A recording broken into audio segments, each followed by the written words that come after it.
On October 20th, 2014, a server buried deep inside the digital archives of the Dark Energy Survey silently recorded a set of pixels that should not have existed. At the precise moment this image was captured, no human eyes were watching it. It was just raw data, a cold stream of binary code capturing a patch of empty sky 29 astronomical units from Earth. To put that distance into a visceral perspective, you have to imagine standing on a world where the sun is not a burning disk, but merely the brightest star in a pitch-black canopy. You are standing in the graveyard of the solar system. In this region, known as the scattered disk, the temperature sits at a paralyzing 370 degrees below 0 Fahrenheit. It is a realm of absolute entropy, where atomic motion slows to a crawl and time feels suspended in a block of ice. For 4.5 billion years, this region has been defined by a single quality: stillness. But the data concealed a monster. Hiding in the background noise of that image was an object so massive and so dark that it defied the standard classification of a comet. We call it C/2014 UN-271. But names are just labels we use to make ourselves feel safe in the face of the unknown. To understand the true horror of this thing, you have to visualize the scale. A typical comet, the kind that leaves a pretty tail in our night sky, is usually about 10 kilometers wide. If a 10-kilometer object hits Earth, it ends civilization. But this object is not 10 kilometers. It is 150 kilometers in diameter. Imagine digging up the entire state of Rhode Island, molding it into a jagged sphere of rock and primordial ice, and dropping it into the void. It is larger than the moons of Mars. It is a floating world with its own significant gravity, capable of crushing a human body instantly under its own weight. It is a leviathan of the Oort cloud, a remnant of the violent birth of our system. And for 7 years after that first image was taken, we did not know it was there. We missed it because of its most terrifying quality: its darkness. The albedo of this object was measured at 0.04. That number is statistically darker than charcoal. It means the surface is coated in a thick, tar-like layer of organic sludge called tholins, created by eons of cosmic radiation bombardment. This material absorbs 96% of all the light that touches it. It was the 19th of June 2021. It effectively drinks starlight, a date that felt ordinary to the rest of the world. It is a stealth bomber designed by nature to glide unseen through the vacuum, but inside a quiet office at the University of Pennsylvania. While we were busy scanning the skies for shiny asteroids near Earth, the timeline of astronomical history was being rewritten. This pitch-black mountain was quietly falling toward us from the edge of the system. To astronomers, it was moving through the blind spot of our arrogance, Pedro Bernardinelli and Gary Bernstein. And it wasn't just drifting. We're not looking through a telescope lens at the night sky. The orbital calculations would later reveal a chilling truth. In fact, it was accelerating. The sky they were examining had vanished years ago. It had been nudged out of its ancient slumber in the Oort cloud. They were performing a digital excavation on the massive data graveyard, known as the Dark Energy Survey.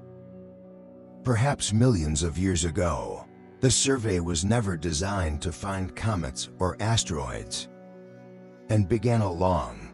It was built for a much grander purpose: silent dive into the gravity well of the sun, to map the expansion of the universe and the distribution of galaxies across billions of light years. It is gathering speed with every passing second. Over 6 years of observation, riding the invisible rails of gravity straight toward the heat source that we call home. The survey had captured over 80,000 high-resolution images. This is not a visitor. Inside that mountain of digital information were 800 million individual detections of light. A visitor knocks. Stars.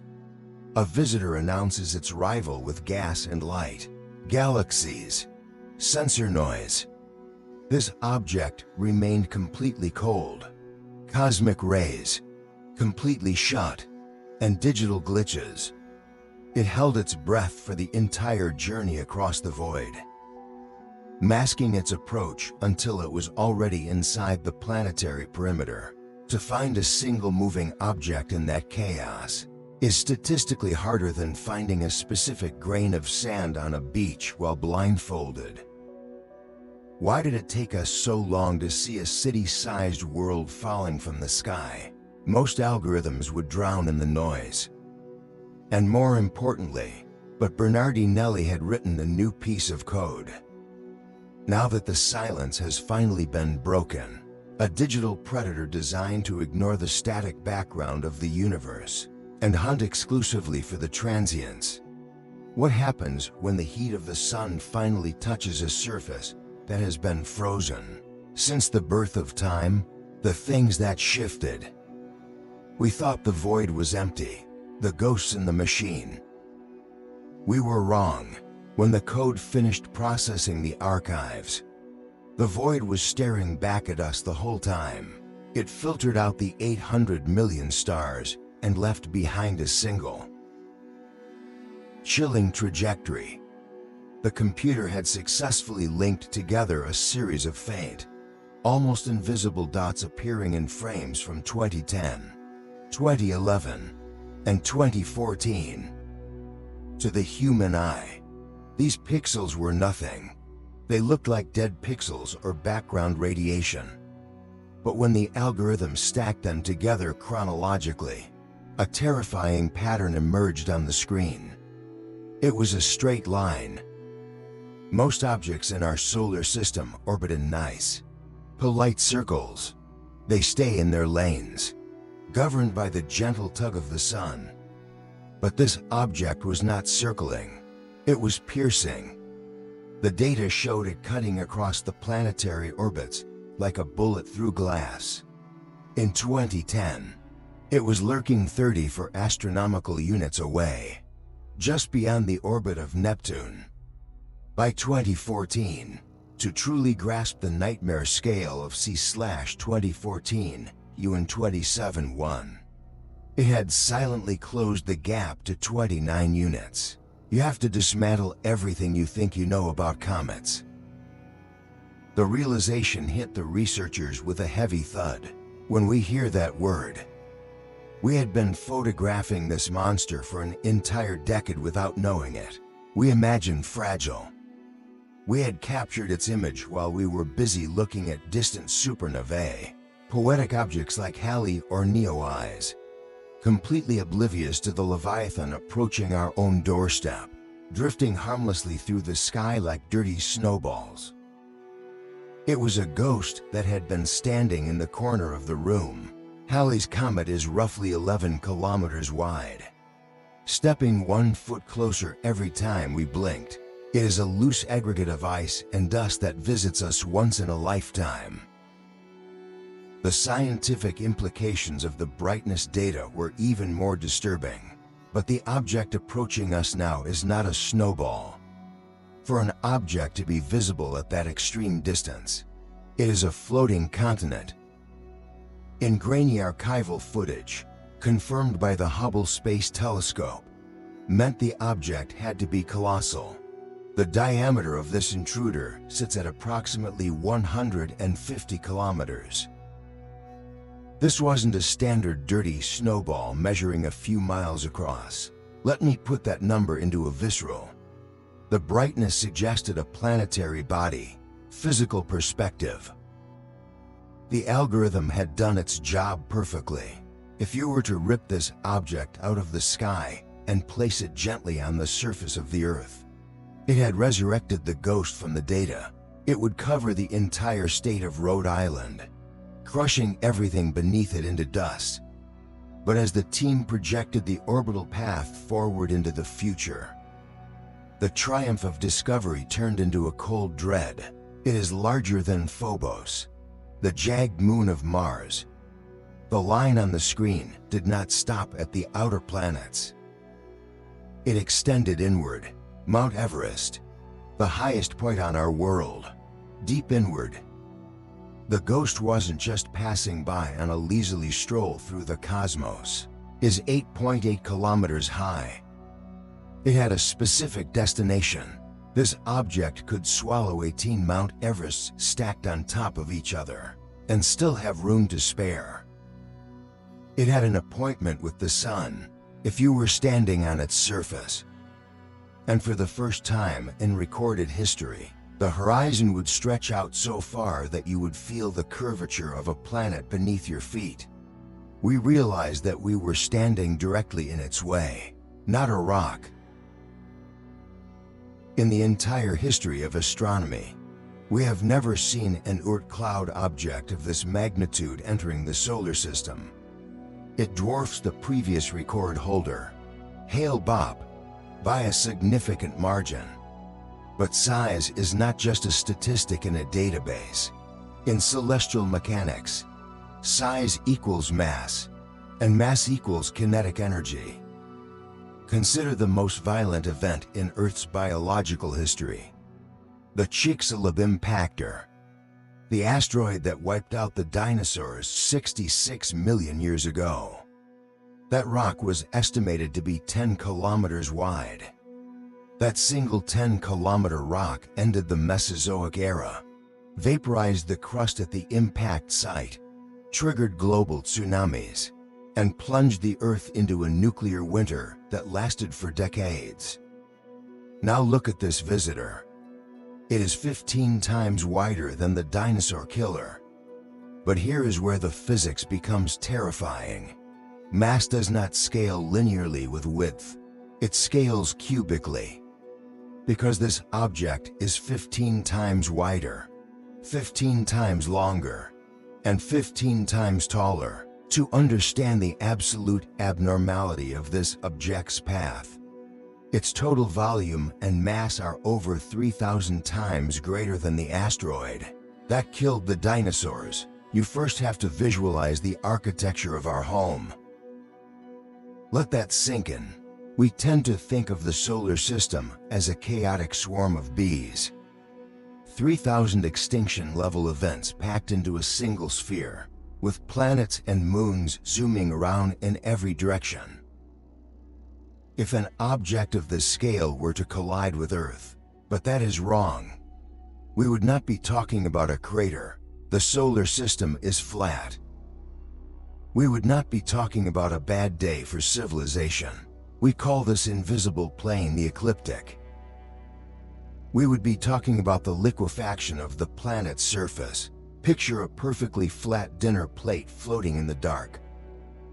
The impactor is so large that as the leading edge struck the Pacific Ocean, the sun sits in the center, touching the seabed.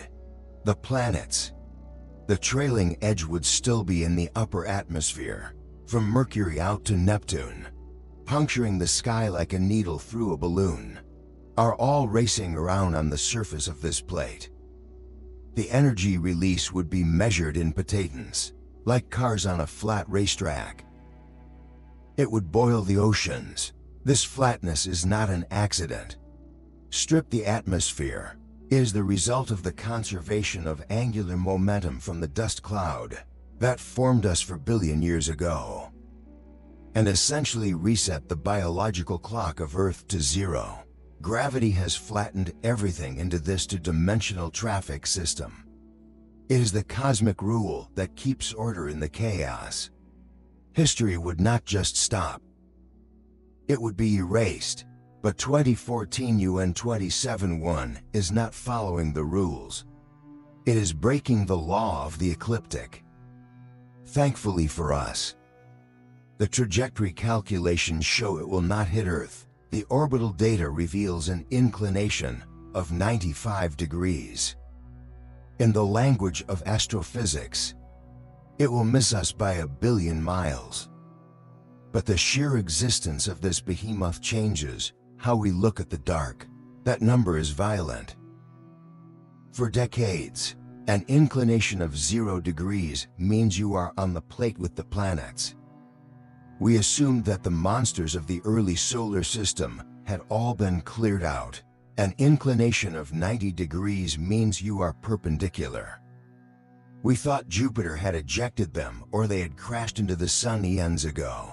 This object is effectively falling at a right angle to the rest of the solar system. We were wrong. It is not approaching us from the side. This 150-kilometer Titan is proof that the reservoir of planet killers is still full, merging with the flow of traffic like a normal comet. It is a reminder that our safety is just a matter of statistical luck. It is coming from the deep south.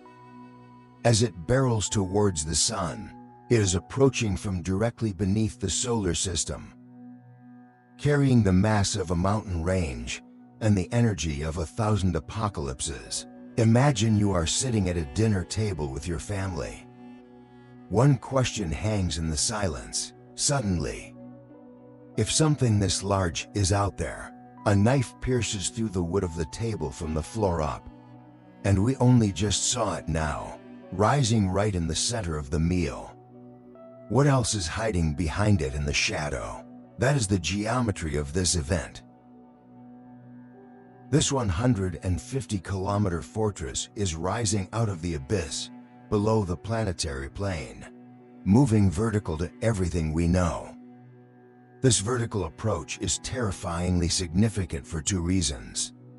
First, it explains why it is so pristine. The ecliptic plane is crowded. It is full of gravitational bullies like Jupiter and Saturn. Any object that tries to cross the plane horizontally usually gets ejected or crushed by the gravity of the gas giants. But this object avoided the bouncers. By coming in from the polar underside of the system, it bypassed the gravitational shields of Jupiter and Saturn entirely. It navigated the empty space where no planets go. This means it has likely never visited the inner solar system before. It is a fresh, untouched sample from the deep freeze of the Oort cloud, preserving the secrets of the early universe in its ice. Second, in the cold mathematics of astronomy, and more unnerving, visibility is governed by a single, is the blind-spotted, exploited, unforgiving number called albedo, derived from the Latin word albus meaning white. Humanity's asteroid defense systems are designed to scan the ecliptic. We look left and right. Albedo is the measure of how much solar energy a surface reflects back into the universe, to be caught by our telescopes. Because that is where the traffic is. It is the difference between a mirror and a black hole. We do not often look down. The Earth, with its bright clouds and white ice caps. This monster moved through the gap in our surveillance, rising from the darkness below like a submarine surfacing in the middle of a shipping lane, has an average albedo of 0.30. As it climbs higher into our field of view, Enceladus, rising up from the galactic floor, the frozen ocean moon of Saturn, it presents a unique and dangerous profile, is nearly a perfect reflector with an albedo of 0.99. The intersection point, shining like a diamond in the dark. The moment where its vertical path will finally slash through the horizontal plane of the planets, but the object identified as C/2014, UN 271 defies these standards entirely. Is calculated to happen in the year 2033, when astronomers analyze the spectral data returning from the void. That is the moment of the breach. The number they received was almost impossible to process. Until then, 0.04. It hangs below us, to understand the visceral horror of that number. A massive dark weight suspended in the void under our feet. You have to look at the darkest substances on Earth. Climbing the ladder toward the sun, fresh asphalt on a newly paved highway reflects about 4% of light. It ignored the traffic rules of the cosmos. Lump charcoal reflects 4%. And when it finally cuts through the floor of our reality, this object is effectively a floating mountain of charcoal 150 kilometers wide. It will not be asking for permission to enter. It is darker than the deepest shadows of our moon.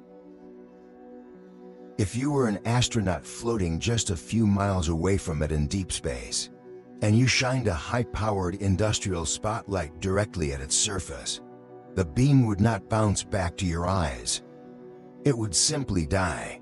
The photons would strike the surface and be swallowed instantly, absorbed into the crust as if falling into an abyss. You would see nothing but a silhouette blocking the stars. This extreme darkness tells us a violent and ancient history. It suggests the surface is coated in a thick, crusty layer of organic material known as tholins. Tholins are not found naturally on Earth because our oxygen atmosphere destroys them, but in the vacuum of the outer solar system. They are the scars of time. Simple compounds like methane and ethane have been bombarded by high-energy cosmic rays for billions of years. This radiation breaks the chemical bonds, cooking the molecules and reassembling them into complex, heavy chains of carbon and nitrogen. The result is a sticky, tar-like reddish-black sludge that covers the ice below. It is a chemical callus formed by 4 billion years of radiation burns. But this darkness is not just a color. It is a dangerous physical mechanism. In thermodynamics, absorption equals heat. Because this object reflects almost nothing, it must absorb everything. Every single photon of sunlight that touches it, no matter how faint. To understand the sheer impossibility of what happened next is trapped, you must first understand the absolute thermal hellscape of the region this object is traveling through. A white object, 26 astronomical units from the Sun, is not just far away. It is an alien reality where the laws of thermodynamics operate on a scale that is hostile to life and movement. Like an icy comet, would deflect the sun's energy here, remaining relatively cool on the inside, just past the orbit of Uranus and approaching the dark domain of Neptune. But this pitch-black entity is acting as a thermal battery.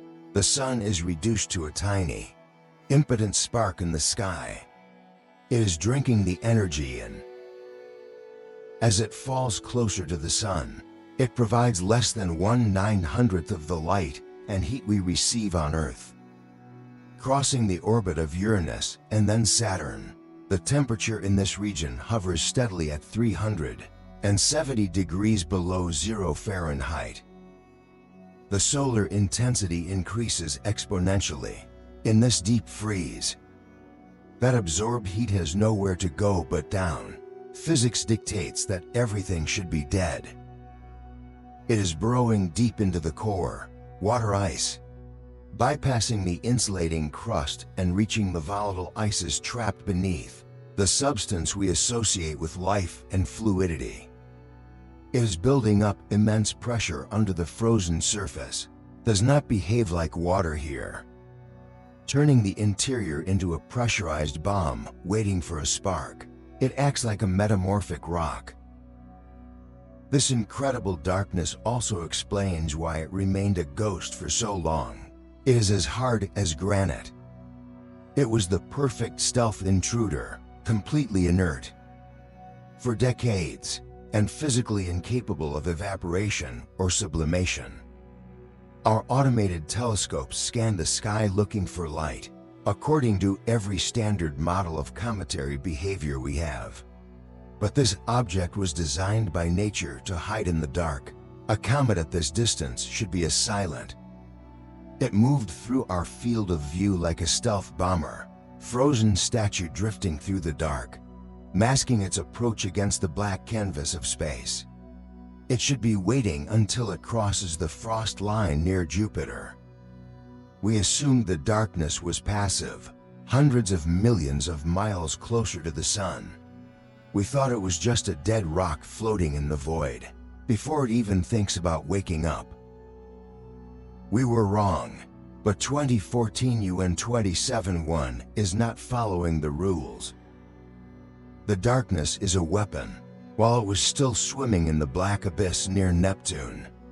It is the mechanism that is gathering the energy needed to wake the giant up, where oxygen turns into a liquid and nitrogen freezes solid. And as the heat continues to build, the object began to scream. The silence of the charcoal mountain is about to be broken by a violent scream. The initial data from the transient facility showed something that should not have been there. A coma. A hazy, ghost-like cloud of gas and dust was expanding around the nucleus, creating a fog bank 150 kilometers wide. This means sublimation is happening. The solid surface is turning directly into gas. But how? How can a rock melt in a freezer that is near absolute zero? The answer lies in a volatile cocktail of primordial chemistry that we rarely see in the inner solar system. This object is not a water world. It is a chemical bomb loaded with supervolatiles. Specifically, it is rich in carbon dioxide and ammonia ices. Unlike water, these molecules are chemically desperate to escape. Their boiling points are so brutally low that even the ghostly touch of the distant sun at Neptune's orbit is enough to destabilize them. Imagine the entire surface of this city-sized world sizzling like dry ice dropped into boiling water, but doing so in the vacuum of space. The implications of this premature activity are deeply unsettling for our predictive models. Astronomers track these objects using something called a light curve. This is a graph that predicts how bright an object should be as it gets closer to the star. In the world of statistical risk analysis, a normal light curve is a smooth. There is a concept known as a black swan event. Predictable line, coined to describe occurrences that are impossibly rare, completely unpredictable, rising gently like a hill. But the light curve of this visitor is jagged, and yet have catastrophic consequences. It is violent. The arrival of C/2014 UN 271 is a textbook black swan.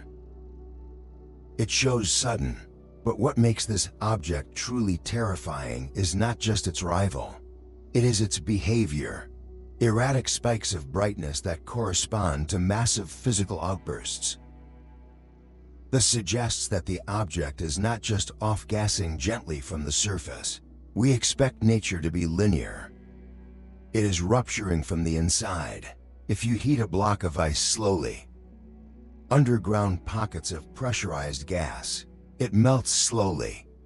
Trapped since the birth of the solar system 4 billion years ago, cause and effect are linked by a straight line.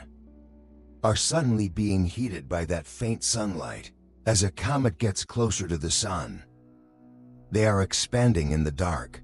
It should get brighter in a predictable, pushing against the crust, steady curve, until they finally crack the surface and explode outwards into the vacuum with the force of a bomb. But this object is defying the linearity of physics. We are witnessing a process of ancient awakening. It is behaving chaotically. The materials venting from this object are time capsules. The data streaming back from our radio telescopes indicates that the activity on the surface is not a smooth process of evaporation. They are the original building blocks that formed Earth. It is a series of violent, preserved in the deep freeze, and now released for the first time in eons, convulsing spasms. But the most frightening realization is the timing. The object is undergoing massive outbursts where the brightness spikes by several magnitudes in a matter of hours. If it is already this active, only to dim again just as quickly, this violent. This is the heartbeat of a non-linear system. And this volatile at 26 astronomical units, a system under extreme stress, where the solar energy is negligible. To understand the violence of this process, then what happens when it gets closer? We have to look at the mass loss rates calculated by the observation teams. It is behaving like a creature waking up from hibernation far too early. At its peak activity, thrashing against the cold, this 150-kilometer world is ejecting 1,000 kilograms of dust and gas every single second. The sun is barely touching it. Let me repeat that. And yet, 1,000 kilograms. It is already reacting with a fury that defies our understanding of thermal physics. Something inside that shell is incredibly sensitive to the light. Single second. And it is starting to realize that the light is getting stronger every day. Imagine a large pickup truck made of solid rock being thrown off the surface of a planet into deep space. Once per second, 24 hours a day, 7 days a week. That is the scale of the hemorrhage. This is not just a gentle outgassing caused by the warmth of the sun. This is a structural purge. The object is shedding its skin. The mechanism behind this is likely a chain reaction of cryovolcanism. Deep beneath the tar-like crust, reservoirs of liquid nitrogen and carbon monoxide are reaching their critical pressure points. Unlike water volcanoes on Earth which use lava, these cryovolcanoes explode. They blast the ancient, dark crust apart, hurling house-sized boulders and clouds of ice crystals miles into the void. Each explosion exposes fresh, pristine ice to the vacuum. The timeline has moved forward to the present day, which then instantly sublimates, November 2025, causing a secondary explosion. Right now, at this exact second, it is a cascading failure of the surface integrity. This aggressive shedding of mass implies something ominous about the object's internal state. While you are watching this video, it suggests that the structure is unstable. The object is no longer a ghost in the archives, filled with cavities and stress fractures that are finally giving way. After billions of years of silence, it is a physical reality sitting directly underneath our feet. In celestial navigation. But there is another interpretation. In biology, we define the architecture of the solar system by the flat plane of the planets called the ecliptic. Shedding skin is a process of renewal. If you imagine the solar system as a lit room with a floor, a preparation for growth, Earth, by blasting away the dark, Mars, insulating layer of thalons that has covered it for eons, and Jupiter are all scurrying around on that floor. The object is exposing its true face to the sun, but C/2014 UN 271 is currently located in the basement. It is stripping away its armor so that it can absorb energy more efficiently. It is positioning itself deep in the southern celestial hemisphere. This non-linear behavior makes prediction impossible, lurking in the darkness below the planetary plane. We cannot know if the next outburst will be a small puff of gas. To visualize this geometry, or a cataclysmic event that cracks the nucleus in half, imagine looking down through a glass floor into a deep. We are watching a dormant beast waking up in a rage, dark abyss. It is thrashing in the dark, somewhere in that black water. throwing off the weight of the past. A massive shape is rising toward the surface. And the most unsettling feeling watching these 1,000-kilogram pulses of debris is that this doesn't look like natural decay. That is the situation we face in 2025. It doesn't look like a rock slowly melting. From the perspective of the object itself, it looks like an engine revving up. The view must be magnificent and terrifying. It looks like it is clearing the decks for something much larger. If you were standing on the surface of this charcoal world right now, looking up, you would see the entire solar system spread out above you like a glowing mechanical mobile. You would see the sun not as a neighbor, but as a distant, blinding star hanging high in the zenith. You would see the gas giant Saturn moving in its slow rhythm, reflecting the sunlight. And far above that, closer to the warmth, you would see a pale blue dot buzzing with radio signals and digital noise. This position gives the object a unique strategic dominance. In military terms, this is known as the low ground approach, allowing it to scan the entire system against the backdrop of the stars. It is currently passing through the gap between the orbits of Uranus and Saturn. This is a region of space that is vast and lonely. The gravitational influence of the planets is weak here, meaning nothing is pushing it back, nothing is slowing it down. It is in free fall. As it climbs higher from the galactic south, the physics of its environment are changing rapidly. The solar wind, a stream of charged particles blasting from the sun, is beginning to strike the object with increasing density. For billions of years, to understand why this object is becoming a nightmare for our sensors, it was shielded by distance. You have to understand the brutal physics of escape velocity. Now, in the life of a standard comet, it is walking into the storm. Gravity is a joke. This interaction is stripping away the loose dust on its surface. A typical comet is so small, creating a faint, usually just a few kilometers wide, that its gravitational pull is negligible. Ethereal tail that points away from the sun. But unlike a normal comet which streams behind it, if you were standing on the surface of Comet Halley and you jumped, this tail is flowing visibly downward relative to the planetary plane. You would drift away into space and never come back, marking its vertical ascent because the gravity is so weak. The distance is closing when a normal comet heats up and vents gas. Every day that passes in 2025 brings it millions of miles closer to the breach point. That material escapes instantly. We go about our daily lives. It shoots out into the vacuum, distracted by our screens and our jobs, pushed away by the solar wind to form a long, completely forgetting the three-dimensional nature of space. Beautiful tail. We forget that space has a below. The comet bleeds its mass into the universe. And in that below, leaving the nucleus exposed and naked for us to see.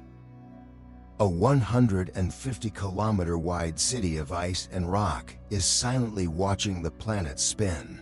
But C/2014 UN 271 is not a normal comet. It is the ultimate outsider looking in. It is a monster with the mass of a mountain range. It sees the traffic of the asteroids, and mass creates gravity. It feels the gravity of Jupiter. This object is so large, and it sees us, 150 kilometers across. It has the perfect vantage point to observe the system it is about to invade, that it possesses a significant gravitational field. And as it looks up at our bright, this changes everything. Noisy world, when the surface ice is sublime and burst into gas. One has to wonder if it perceives the Earth as a destination. They try to escape into the void, or as a target, but the gravity of the giant reaches up and grabs them. It pulls the dust and the heavier organic molecules back down toward the surface. This creates a phenomenon that we almost never see in comets: a bound atmosphere. Instead of a thin stream of gas flowing away, this object is wrapping itself in a thick, recycling blanket of smog. Imagine a blizzard of black snow that never ends. The gas shoots up, cools in the vacuum, condenses into dust, and then rains back down onto the surface, only to be heated and ejected again. It is a closed-loop system. It is breathing its own exhaust. The visual result of this gravitational trap is frustrating and ominous for astronomers.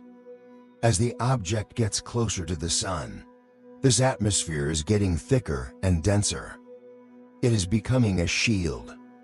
In the early images, we could resolve the central point of light. But now, that point is blurring. The nucleus, the actual solid body of the intruder, to truly appreciate the ominous nature of this 150-kilometer intruder, is disappearing behind a curtain of its own making. We need to look back at a ghost from the recent past. It is cloaking itself. In late 2019, we are no longer looking at a rock. Astronomers discovered a comet that promised to be the celestial event of the decade. We are looking at a fuzzy. It was named C/2019 Y4. Impenetrable sphere of suspended particulate matter, or simply, Atlas. This coma is not just a cloud. It is a physical barrier that blocks our view of the surface terrain. The media hype was instant and electrifying. We can measure the heat coming off it. Predictions suggested that Atlas would become brighter than Venus. We can measure the speed, visible to the naked eye in broad daylight. But we can no longer see the face of the thing itself. It was the great comet we had been waiting for. This loss of visibility is dangerous, but as Atlas approached the Sun in early 2020, if the object begins to break apart, something pathetic happened. We might not see the cracks forming until it is too late. It didn't roar. If strange, it whimpered. Artificial-looking structures were exposed by the melting ice under the relatively mild thermal stress of the inner solar system. They would now be hidden behind this wall of dust. The comet began to elongate. The gravity well has turned the object into a black box, its nucleus. It is hoarding its secrets, which was likely a loose collection of rubble and ice held together by weak gravity. And the thicker the atmosphere gets, simply gave up. The more it feels like a deliberate defense mechanism. Hubble images revealed the heartbreaking truth.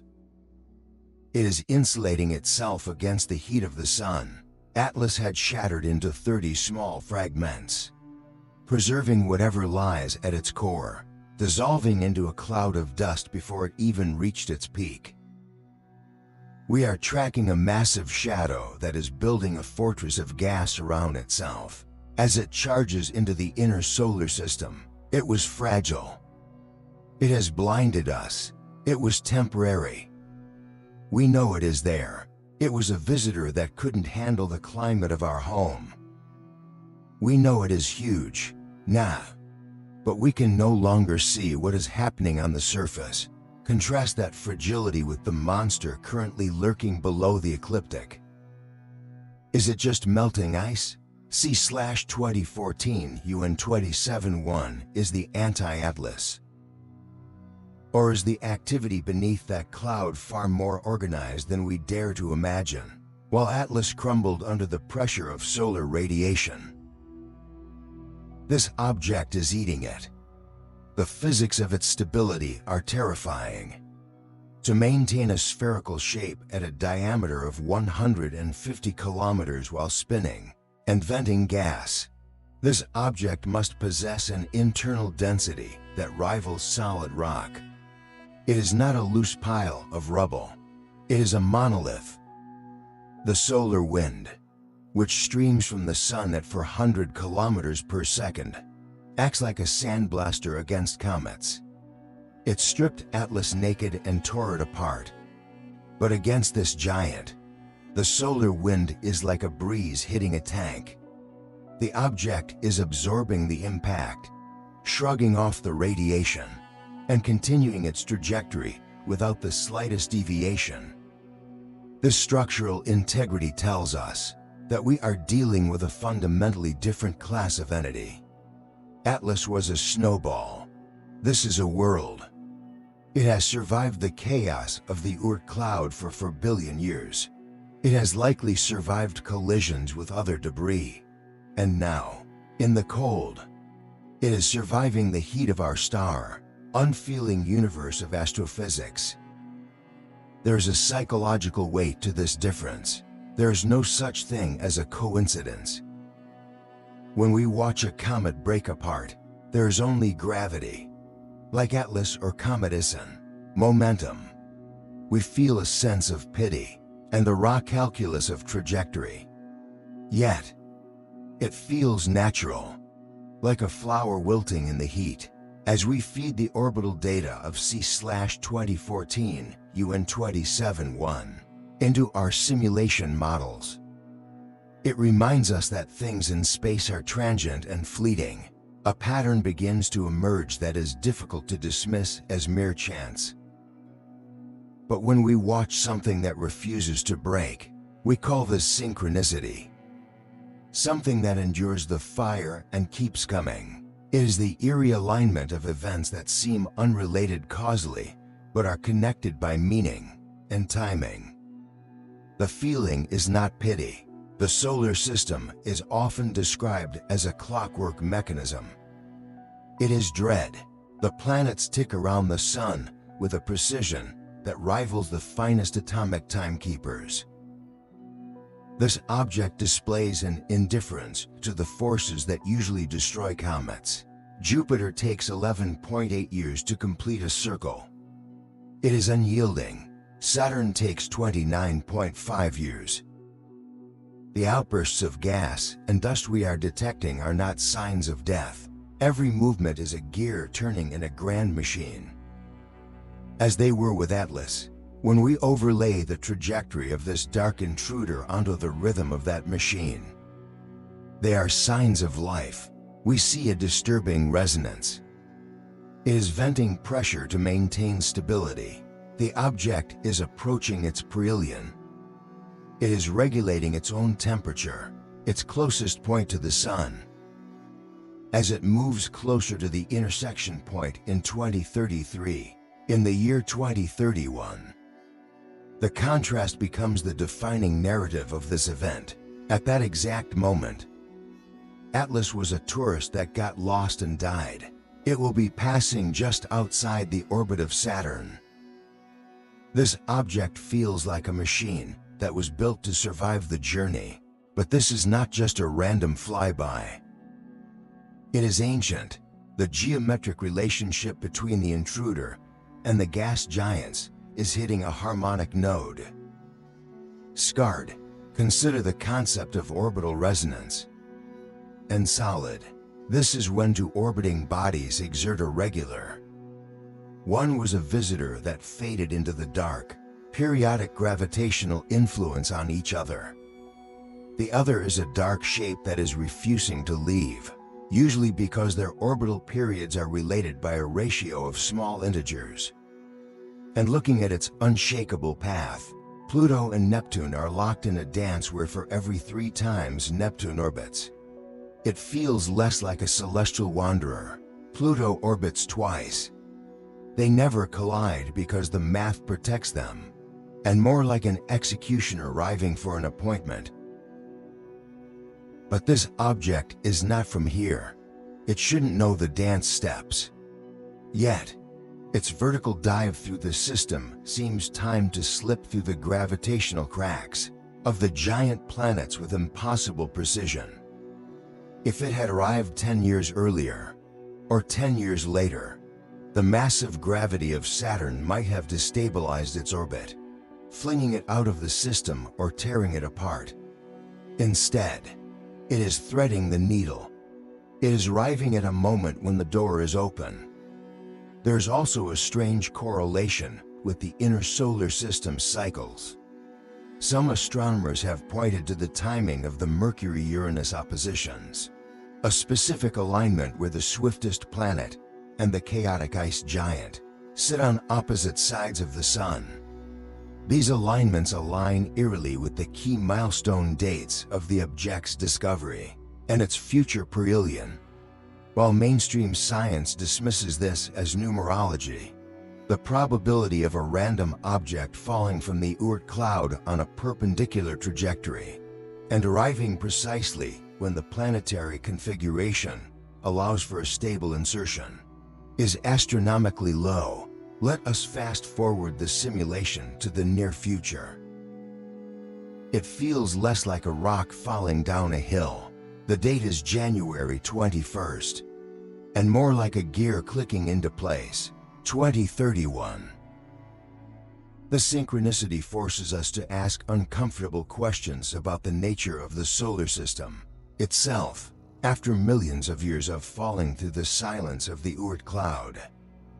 Is the system just a random collection of rocks and decades of relentless acceleration through the outer solar system? Or is it a sensitive gravitational web that vibrates when something enters it? The object known as C/2014 UN 271 has finally reached its destination. This moment is called perihelion. The signal we are receiving is not a radio transmission. It is a gravitational signal. It is the point in the orbit where the object makes its closest approach to the Sun. The planets are tugging at the intruder, but close is a relative term in the vastness of space. And the intruder is tugging back. The object has parked itself at a distance of 10.9 astronomical units. As we approach the year 2031, to visualize where this is, the rhythm of this dance is accelerating. Look at the planet Saturn. The mathematics are lining up to perfectly. The ring giant orbits at roughly 9.5 AU. It is as if the solar system has been waiting for this specific key to fit into the lock, so the intruder is hovering just outside Saturn's backyard. And now that the key is turning slightly further out than the planet itself, we have to wonder if the mechanism we are living inside is reacting to the arrival. It is effectively sitting at the gate of the inner solar system. Is this just physics at this distance? Or is the clock striking midnight? The Sun is nothing more than a painfully bright star in the sky, shrinking to a fraction of the size we see from Earth. The solar energy hitting the object is less than 1% of what hits our planet. By all conventional laws of cometary physics, the show should be over. The object should be cold. It should be quiet. It should be freezing back into a dormant state. But the thermal imaging sensors on the James Webb Space Telescope are telling a different story. They are detecting a massive spike in the heat signature. The object is glowing in the infrared spectrum like a coal pulled from a fire. This is the terrifying result of its pitch-black albedo. Remember that number, 0.04. For years, this mountain of charcoal has been drinking in every photon of sunlight it could find. Now, at its closest point, that accumulation of energy has reached a critical mass. Even the weak sunlight at Saturn's orbit is being absorbed with 96% efficiency. The surface temperature has risen enough to sublime it not just nitrogen, but potentially water ice buried deep beneath the insulating crust. The object is roaring. It is surrounded by a massive, churning halo of gas and dust that extends for hundreds of thousands of kilometers into the void. It is a storm system the size of a planet, generated by a single rock. This Brillian moment is psychologically significant for humanity. For 20 years, we watched it fall toward us. But it stopped. Gravity, and the specific energy of its orbit, the calendar turns to August 8th, have dictated that it go no further. 2033. It traveled for trillion miles just to stop at the front door. For 2 decades, it hung there in the darkness just outside Saturn's rings. Astronomers have watched the orbital counter tick down to this specific mathematically inevitable moment. Fully awakened, it is the day of the breach. Fully active, to understand the gravity of this event, you must remember the architecture of our home, and fully visible to our sensors. It feels like a deliberate pause. The solar system is defined by the ecliptic, like a sentinel that has come to the edge of the camp to check the perimeter, the invisible flat sheet of space where the planets race around the sun, but has no interest in entering the tents. It is a disk of order. The physics tell us this is just a hyperbolic turning point, maintained by gravity for 4 billion years. The object is swinging around the focal point of its orbit and preparing to head back out. It is the floor of our reality. But the instinctual part of the human brain sees something else. But today, it sees a 150-kilometer wide eye that has opened wide to look at us. That floor is being punctured. It has reached the gate. C/2014 UN 271 has finished its long climb from the southern galactic abyss. It is burning with activity. It is rising up from the deep dark. It could have come closer, traveling at speeds that defy comprehension. It could have threatened Earth, and right now. But it didn't. It is cutting directly through the ecliptic plane. It decided to turn around. Imagine a needle piercing a taut piece of black velvet from the underside. And as it begins its slow rotation back toward the deep dark, that is what is happening on a cosmic scale. The question isn't why it came. The object is slashing through the zodiacal dust cloud. The question is the faint haze of ancient debris that floats between the planets. Now that it has seen us, this is not a silent passage.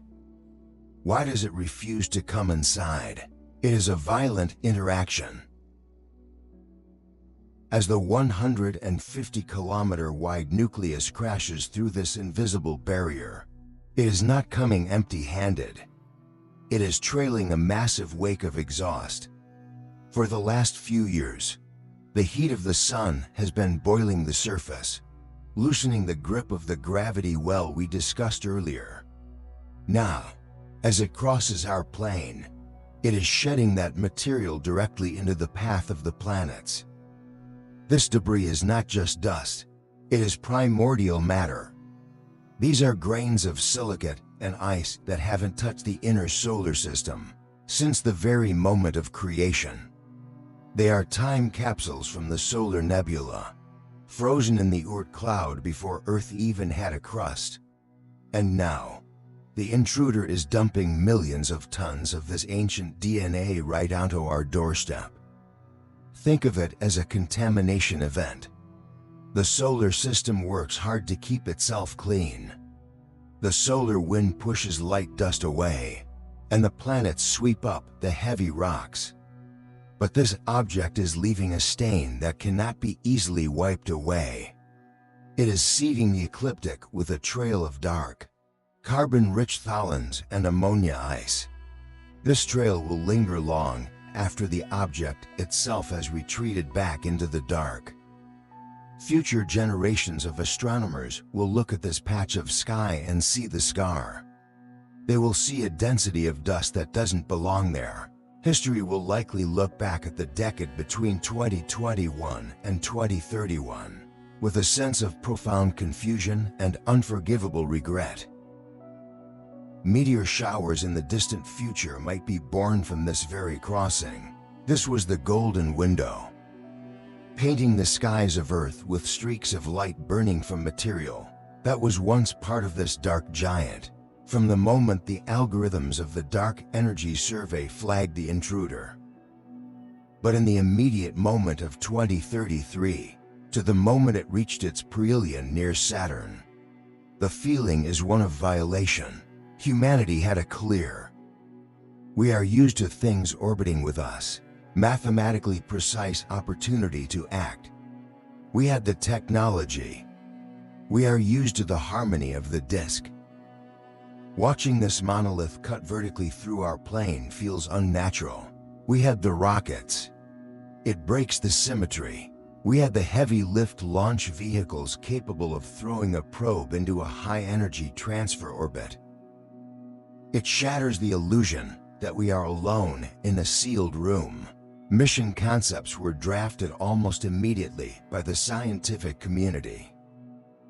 Someone has just punched a hole in the floor. The plans were ambitious but feasible. The silence of the planetary dance has been broken by the roar of this engine passing through a fast flyby mission. And as it clears the ecliptic and begins to rise into the northern celestial hemisphere, utilizing a Jupiter gravity assist to slingshot a sensor suite directly into the path of the oncoming giant. Looking down on us from above for the first time, we could have intercepted it. We realized something terrifying. We could have flown a camera within a few hundred kilometers of that pitch-black surface. It has left something behind. Imagine what we would have seen. The object is leaving. High-resolution radar mapping of the crust.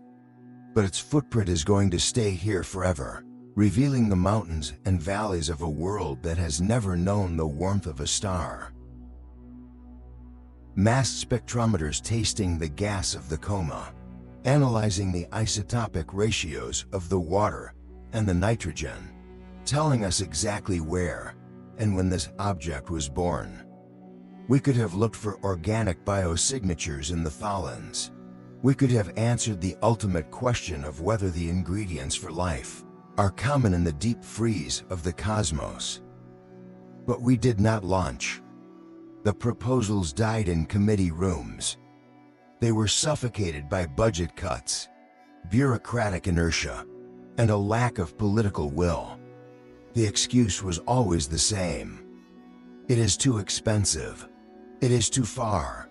The risk is too high. We were too busy staring at our own navel, obsessed with near-Earth politics and short-term economic cycles. We spent trillions on wars and trillions more on consumer technology. Yet we could not find the fraction of a percent needed to send a robot to greet the most significant visitor in the history of our solar system. The tragedy of this ignored opportunity is scientific, but it is also existential. C/2014 UN 27-1 is a pristine object. Unlike Comet Halley or Comet Inc., which have been cooked by the sun thousands of times, this object is fresh. It preserves the conditions of the solar nebula form for 0.5 billion years ago perfectly. By refusing to go there, we turned our backs on our own origin story. But there is a darker angle to this negligence. By choosing not to send a probe, we chose blindness. We relied on telescopes billions of miles away, staring at a fuzzy point of light, instead of going there to see the truth. If there was something artificial about this object, as the year 2034 approaches, if the mountains on its surface were not natural formations, the great pendulum of celestial mechanics begins to swing back. If the heat signature was generated by something other than sunlight, C/2014 UN 27-1 has passed its perihelion. We would never know. It has survived the thermal shock of the solar encounter and is now beginning its long.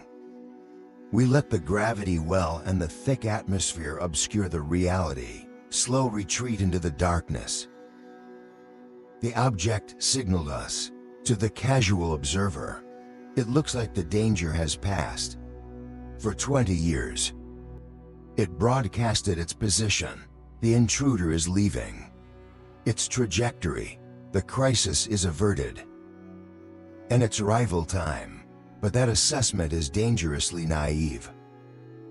It gave us a 20-year warning, while the solid nucleus is moving away.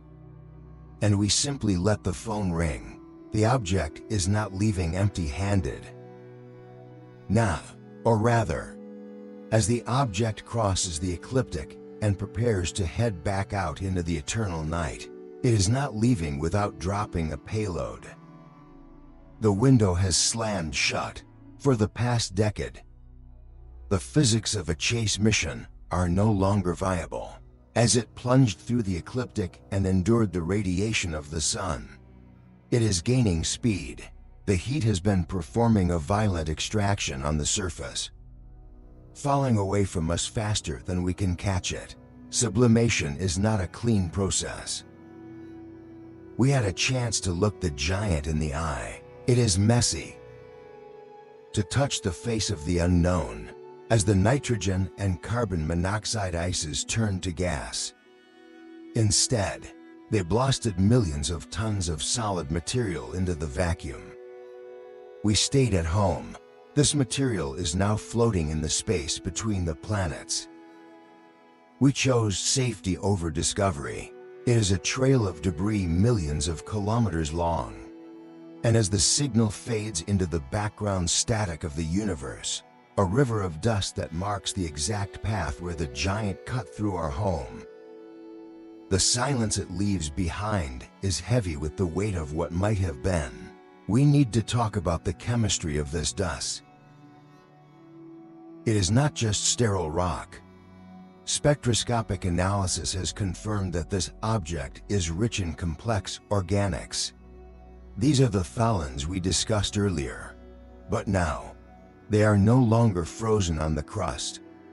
They are free-floating. These molecules contain carbon, hydrogen, oxygen, and nitrogen in the right combination and with the right energy input. These are the precursors to amino acids. They are the Lego bricks of life itself. This leads to a profound and unsettling realization. This object is acting as a cosmic seeder. In the scientific theory known as panspermia, life does not originate on planets. It is delivered to them.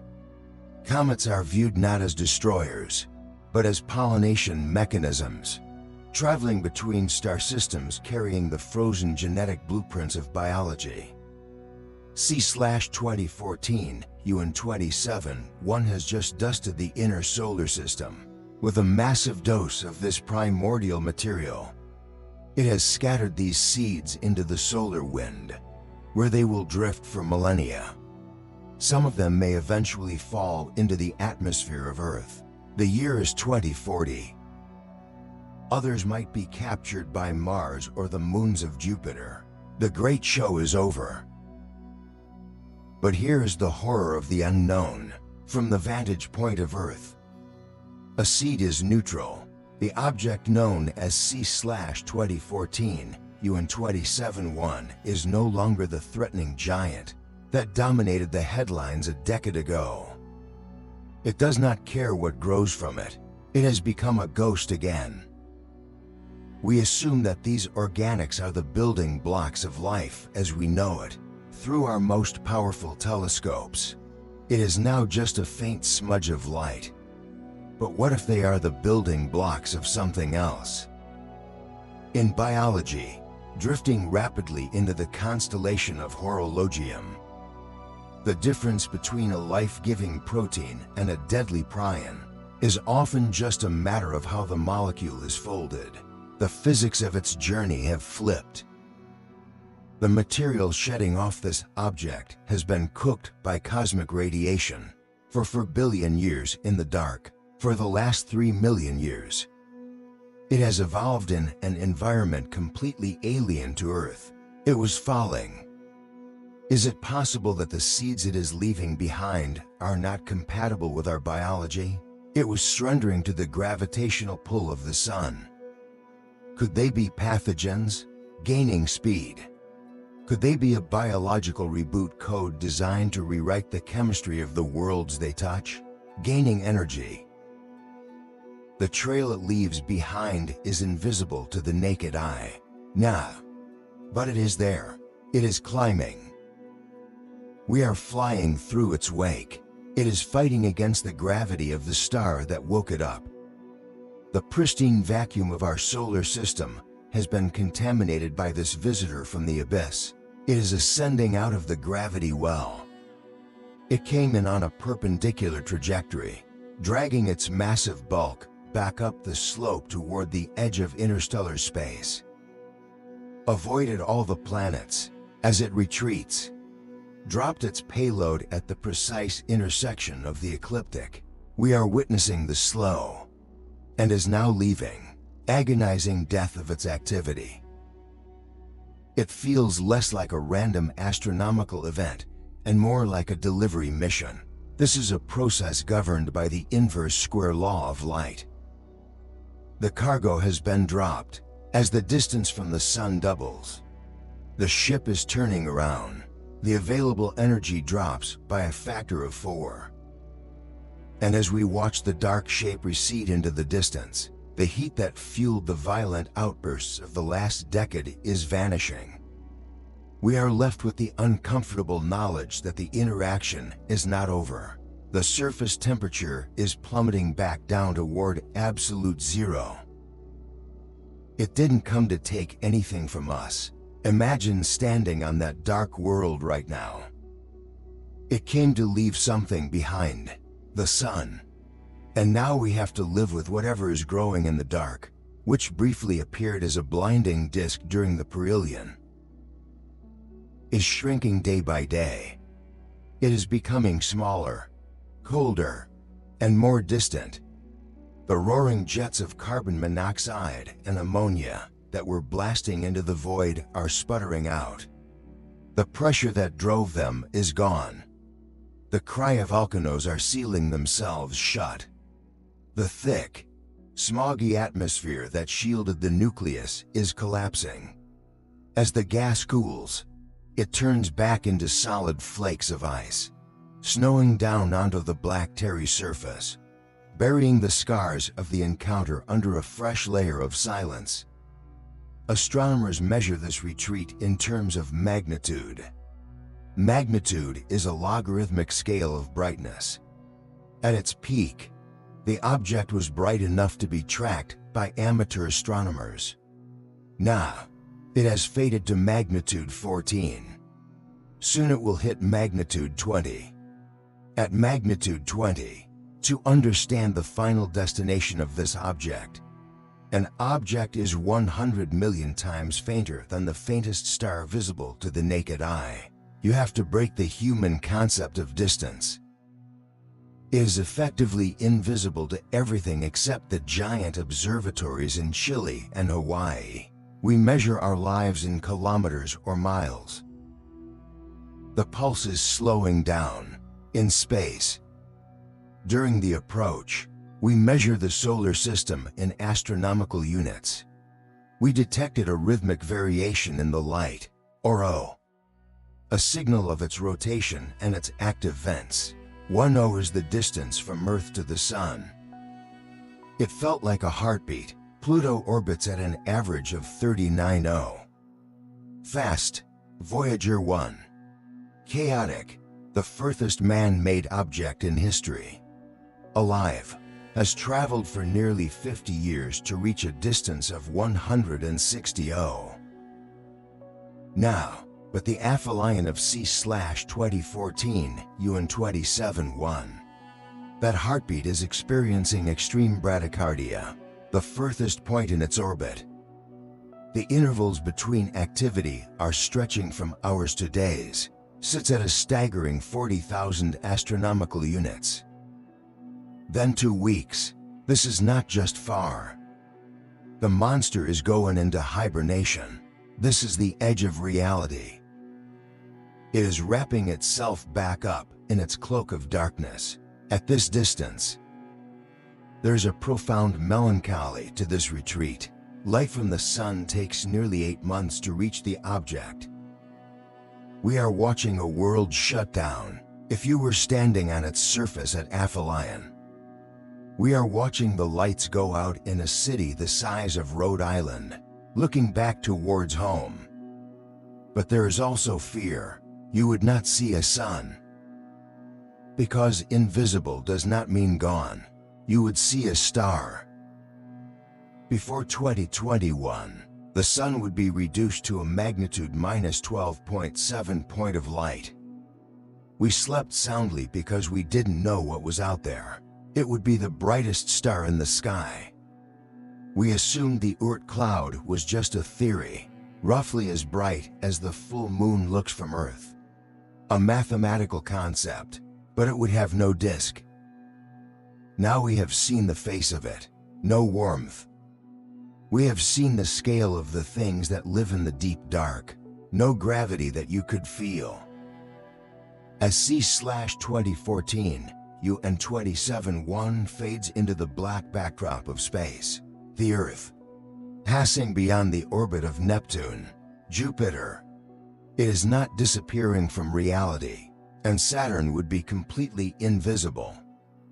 It is simply returning to its camouflage, swallowed by the glare of the central star or lost in the blackness.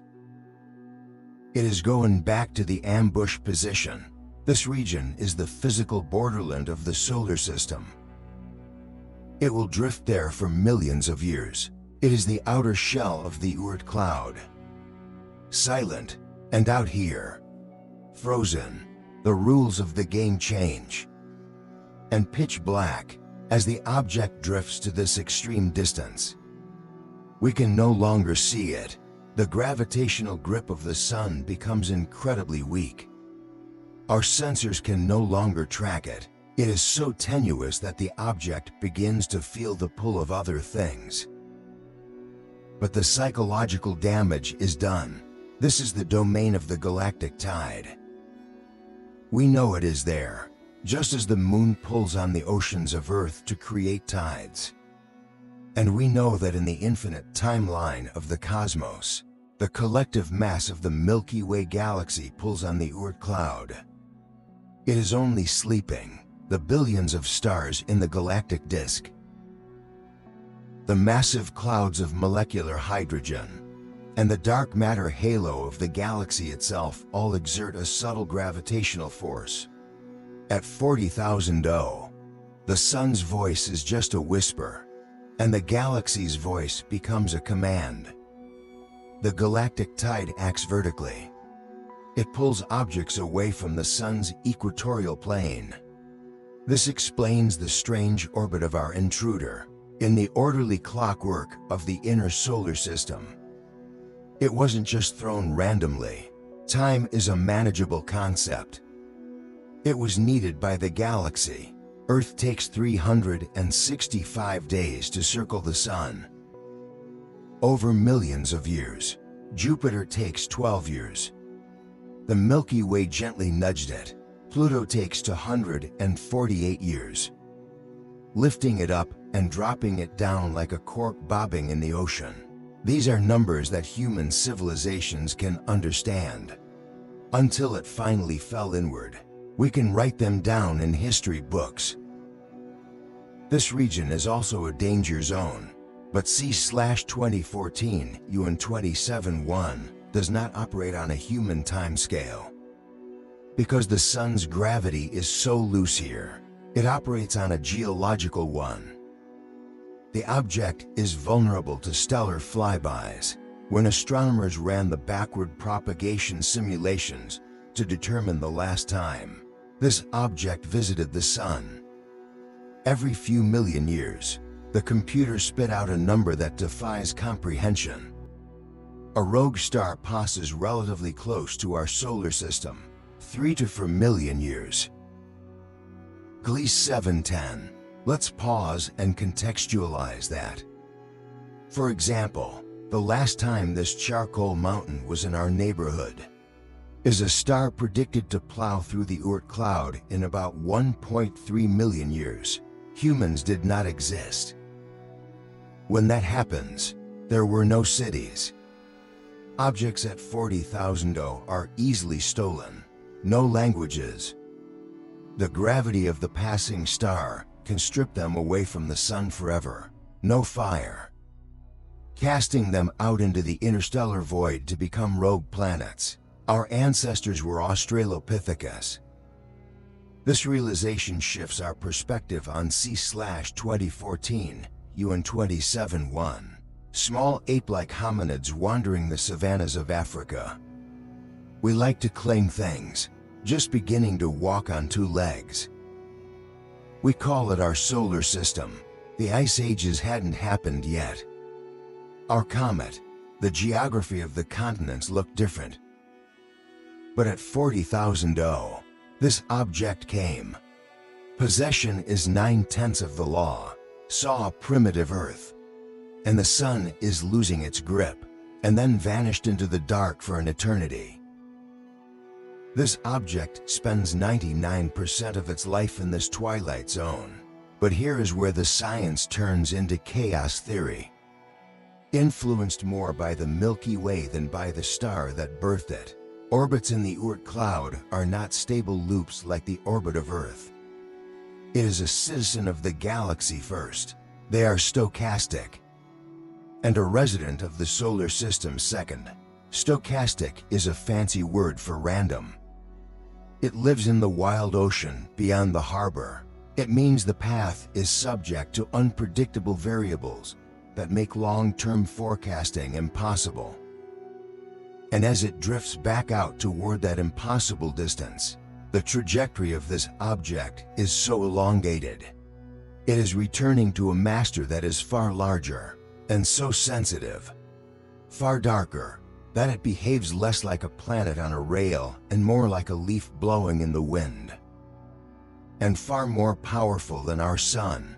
The encounter it just had with the solar system has changed it forever.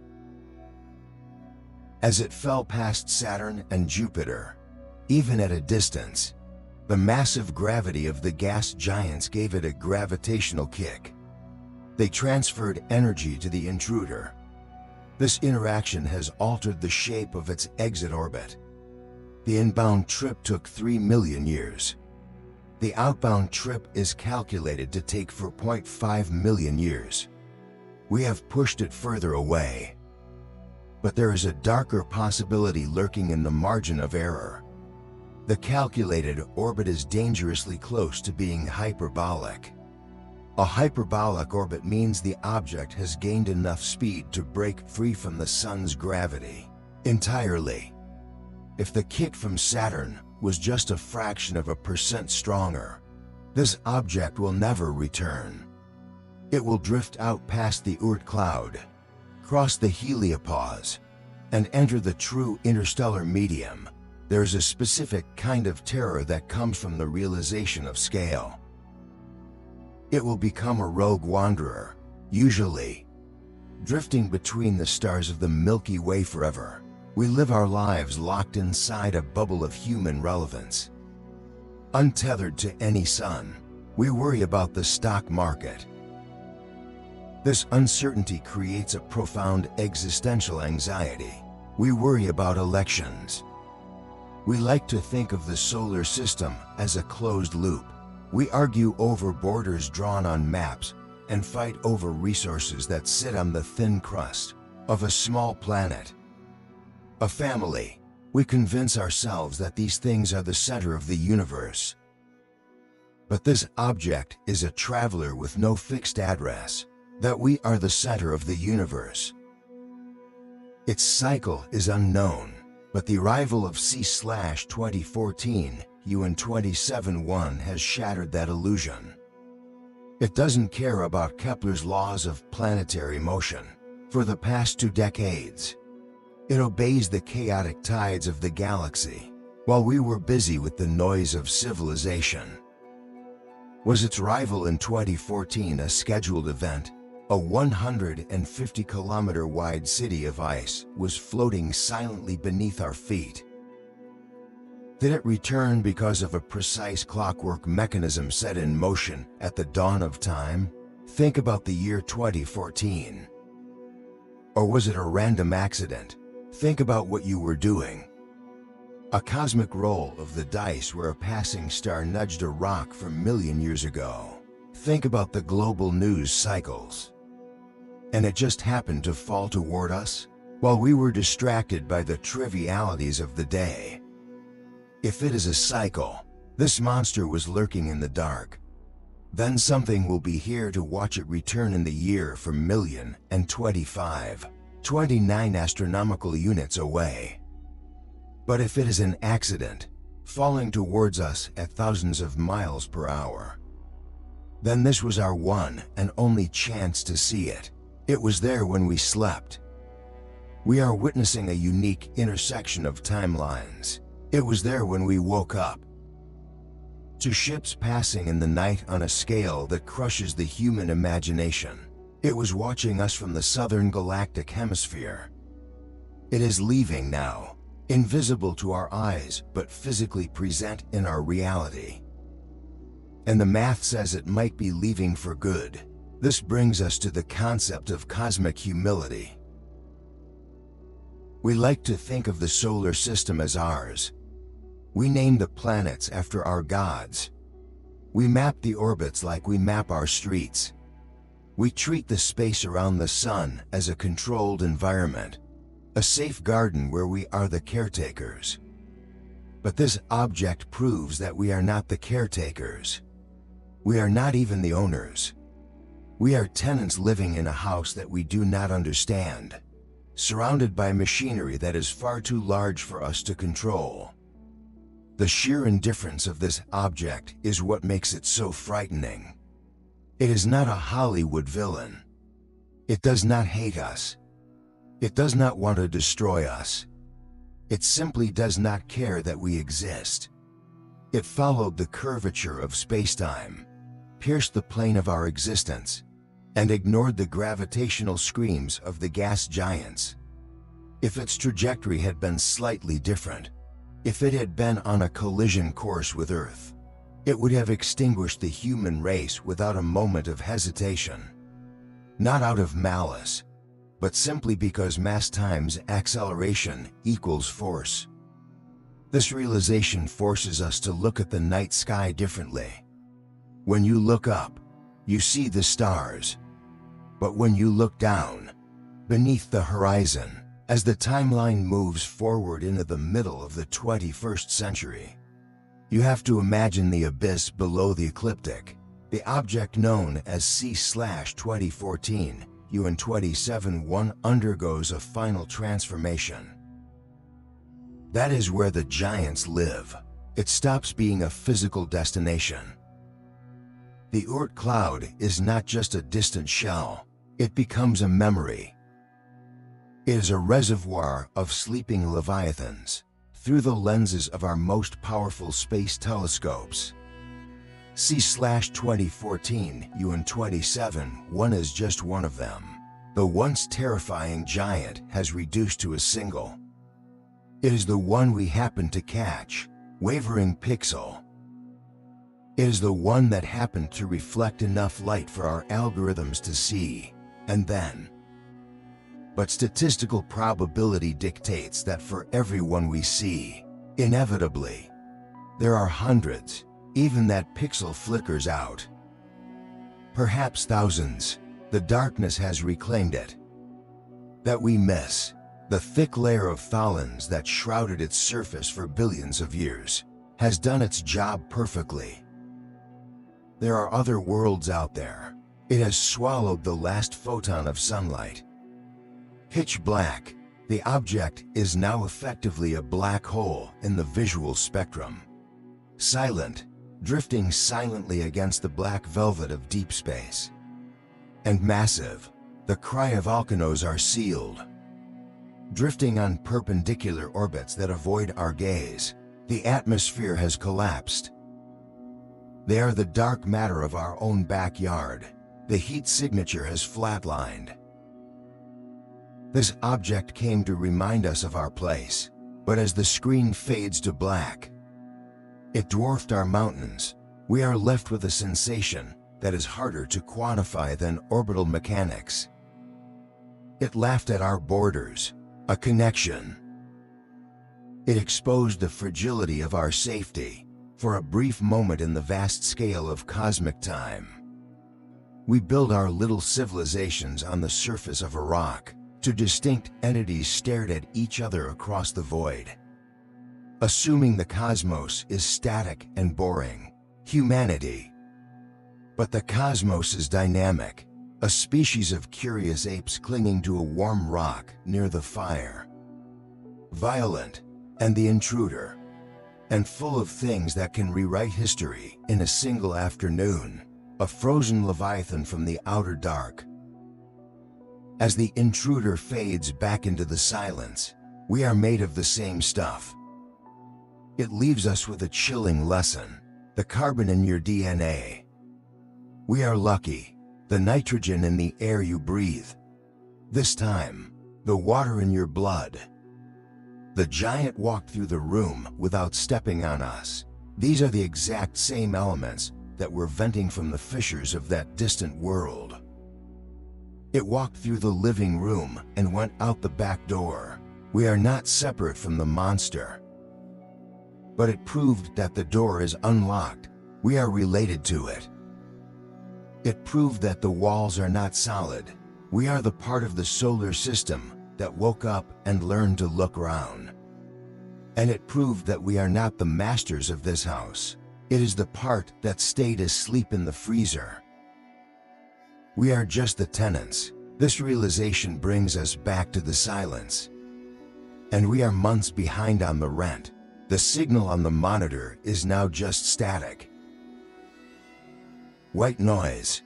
The chaotic rhythm of the object's activity has been replaced by the smooth, uncaring hum of the universe. But the silence feels different now.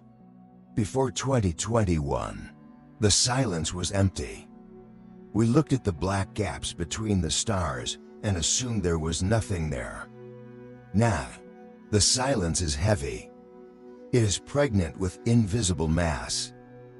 We know the truth about the Oort cloud. It is not a void. It is a warehouse. Statistical models suggest that for every object of this size that we detect, there are thousands that we miss. There are trillions of comets out there. But how many of them are 100 kilometers wide? How many are 500 kilometers? How many are the size of Earth, frozen and dark, drifting on perpendicular orbits that will never cross the ecliptic? C/2014 UN 271 was a warning shot. It was a reminder that our maps are incomplete. We have charted the islands of light, but we have ignored the ocean of dark. As you sit here, safe in your home, watching this screen, imagine the view from the surface of that object right now. It is 40,000 astronomical units away. The sun is just a star. Earth is invisible. It is alone in the cold. But it is moving. It is waiting for the next cycle. And somewhere behind it, in the deep, unmapped shadows of the galactic tide, something else is beginning to fall toward the sun. We spotted the giant because it came close. But the scariest things in the universe aren't the ones you see coming. The scariest things are the ones that stay in the dark until it's too late. The signal is gone. The screen is black. But out there, in the void, nothing is truly empty.